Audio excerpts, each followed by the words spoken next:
Good day to you and welcome to the Let's Make Food from Food Kitchen. Today I am making sourdough garlic croutons. They're delicious. Let's get started right away. I'm going to use a couple of day old sourdough bread, and I'll put the link down below for you to find that recipe. We usually go through a little faster than this, but we've been busy and out and about doing things. So I'm going to use what I have because that's a great way to use up some stale bread, day old bread that you don't want to use. You can save if you're using loaf bread from the grocery store. You can save the heels if you don't like to eat them. Just put them in a Ziploc bag, throw them in the freezer until you have enough to make croutons. I'm using this because I've looked at the packages from the store of croutons and there is a long list of what's in there, and that's scary. It should be bread, which is water, flour, salt. That's pretty much it. So I'm going to slice this up. We'll get going. I am not going to use the crust. I'm going to take the crust off because it just makes for a little tougher crouton, and I don't really like that much too. So I have a separate bowl to put my crust in. Don't worry, we're not going to waste that either. We're going to make breadcrumbs. All right, we've cut up our bread. As you can see, I didn't do a whole lot because we don't use a lot of croutons in the house. There are a couple ways you can do it. You can cut them up into cubes, or you can just tear them apart for a little bit more of a rustic crouton. I've got my bowl of the crust, which I'm going to save and make breadcrumbs in another time.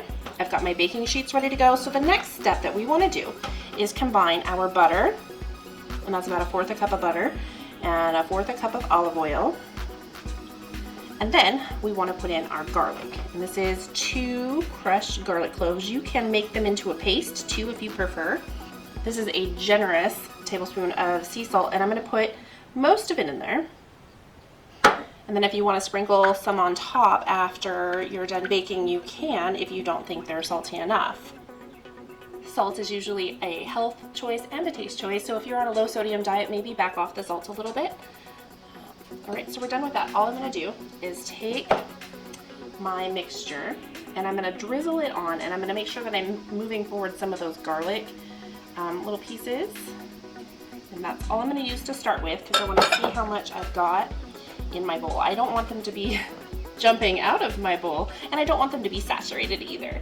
So I'm just going to mix it in until they all look evenly coated. I don't, like I said, I don't need them to be soaking.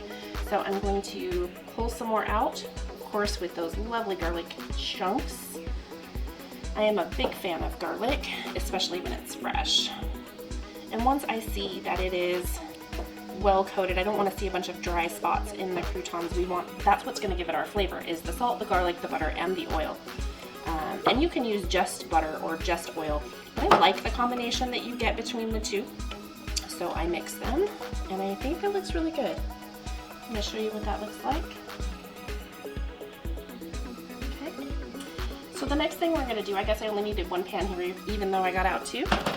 We're going to take our cookie sheet. We don't need to grease it because we've got the butter and the oil on the croutons already. So that's a nice step saver. And I'm going to put them on here. My oven, by the way, is preheated to 425 degrees. And all I want to do is space them out. I don't want them touching because I want the entire thing to dry out and get nice and crunchy in the oven. And if they're touching, then there's a chance that that's not going to happen. So try to space them out the best you can, and then we're going to bake them.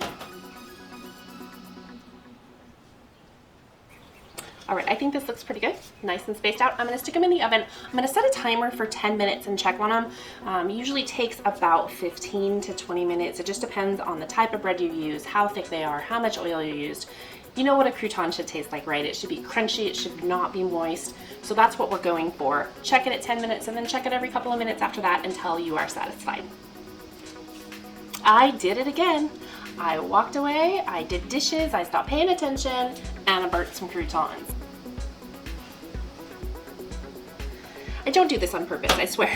I walk away to do dishes, I want to get things cleaned up so I can get on to the next thing in my day, and I really need to pay attention to those timers. So, my bad, you get to learn from it.